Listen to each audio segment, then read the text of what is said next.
করছি।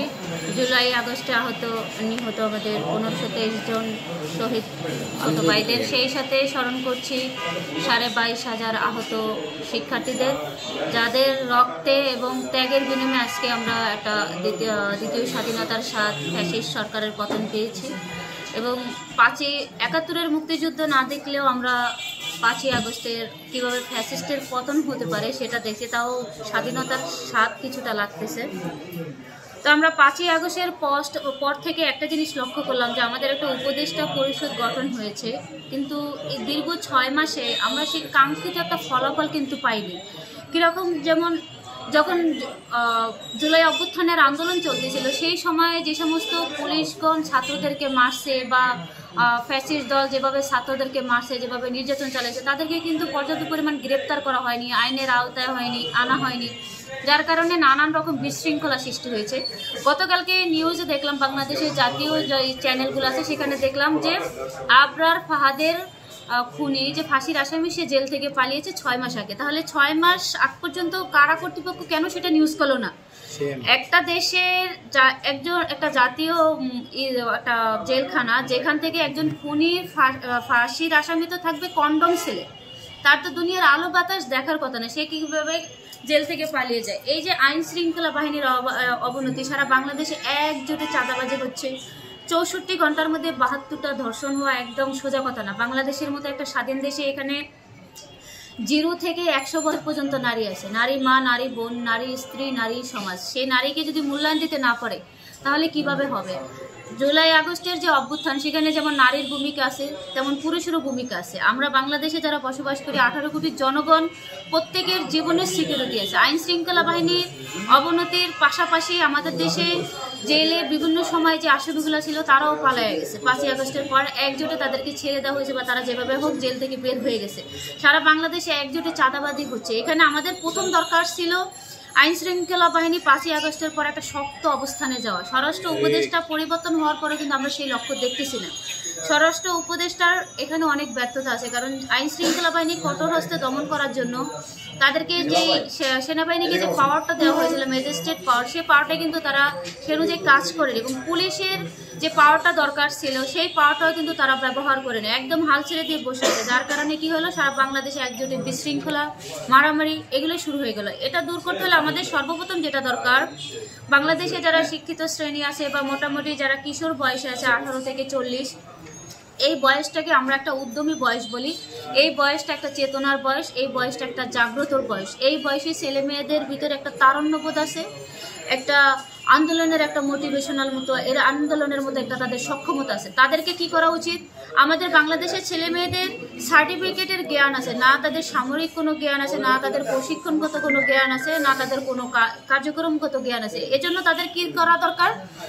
আমি সর্বপ্রথম যেটা ধন্যবাদ জানাচ্ছি আনিসুর রহমান আনিস ভাই যে ডাকটা দিয়েছেন যে বাংলাদেশের সকল নাগরিকদের প্রশিক্ষণ দেওয়া হোক। কেন প্রশিক্ষণটা দরকার?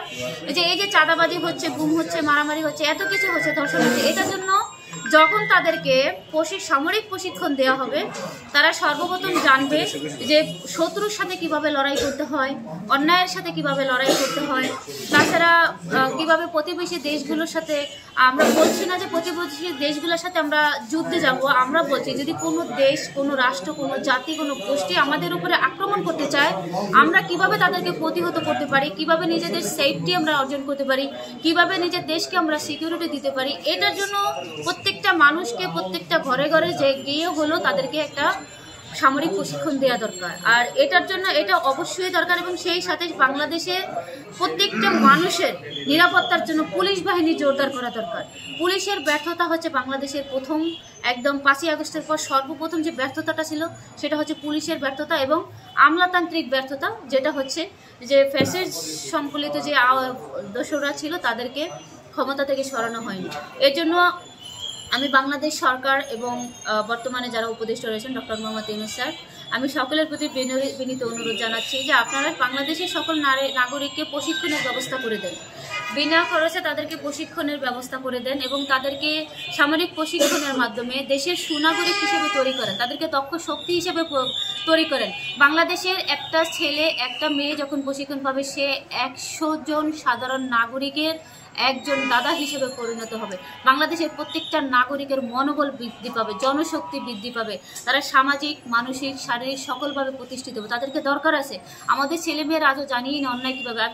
প্রায় আমরা মিডিয়াতে দেখি যে একজন ছিনতাইকারী ধরছে, একজনকে কোপাচ্ছে, ধরে ছিনতাইকারী পাশে 10-15 জন 20 জন দাঁড়ায় দেখতেছে, তামাশা দেখছে। কি একটা আশ্চর্যজনক ঘটনা! একজন মানুষকে মেরে ফেলতেছে, 10-15 জন দাঁড়িয়ে তামাশা দেখতেছে। 10-এর লাঠি একেবারে বোঝা। আপনারা 10 জন মিলে একজনকে আটকান না? তার বাবার ক্ষমতা আছে ওই 15 জনকে কোপাবে একসাথে। ওই 15 জন দেখে তামাশা না দেখে 15 জন মিলে একজনকে প্রতিহত করেন না। ওইরকম চাঁদাবাজ ধরে ঘনতলায় না দিয়ে তাদেরকে পুলিশের টানে না, 2-4 টাকা বেঁধে রেখে মিডিয়া প্রকাশ করেন না, তাদের চেহারা দেখুক না। এমনভাবে মারা যাবে না যেন একটা মানুষ মারা যায়, আইন নিজের হাতে নিয়ে যাবে না। এর জন্য এই সকল বিষয়গুলো তাদেরকে প্রশিক্ষণ দরকার। বাংলাদেশের প্রত্যেকটা নাগরিক, ছেলে হোক মেয়ে হোক, সকল শ্রেণীর নাগরিকের প্রশিক্ষণের দরকার আছে। আমরা দেখতেছি আমাদের পারমাণবিক শক্তি কম, আমাদের অন্যান্য দিক থেকে আমরা দুর্বল, ছোট রাষ্ট্র। এর জন্য আমাদেরকে বিভিন্ন সময় হুমকি দেওয়া হয় 4 মিনিটে বাংলাদেশ ধ্বংস করে দিবে। এখন এই যে হুমকিগুলো দেওয়া হচ্ছে, এটার মূল কারণ হচ্ছে আমরা আইনিভাবে দুর্বল এবং আমরা অর্থনৈতিকভাবে মোটামুটি আছে, সামরিকভাবে আমরা দুর্বল, যার কারণে আমাদেরকে এই হুমকিগুলো দিতে সাহস পায় পার্শ্ববর্তী রাষ্ট্র যে 4 মিনিট লাগবে না বাংলাদেশ ধ্বংস করতে। এটা কোনো প্রশ্নই আসে না। একটা স্বাধীন রাষ্ট্র, আমরা 9 মাস যুদ্ধ করে এদের স্বাধীন করেছি, আমাদেরকে হুমকি দেওয়া হয় 4 মিনিটে বাংলাদেশ ধ্বংস করে দিতে। তাহলে বাংলাদেশের মানুষ কি বসে বসে হাওয়া খাবে নাকি? এই ধরনের হুমকিতে আমরা অবশ্যই তীব্র নিন্দা জানাচ্ছি। সেই সাথে বাংলাদেশের মানুষকে একটি শক্তিশালী সংগঠন হিসেবে তৈরি করার জন্য প্রশিক্ষণের জোর দাবি জানাচ্ছি এবং ভাইয়ের প্রত্যেকটা দাবির সাথে আমি অবশ্যই একমত এবং আপনারা সকলে আমাদের জন্য দোয়া করবেন এবং ভাইয়ের কার্যক্রমকে আমরা এগিয়ে নিয়ে যেন আমরা অবশ্যই চেষ্টা করব এবং আপনারা সবাই ভালো থাকবেন। আসসালামু আলাইকুম।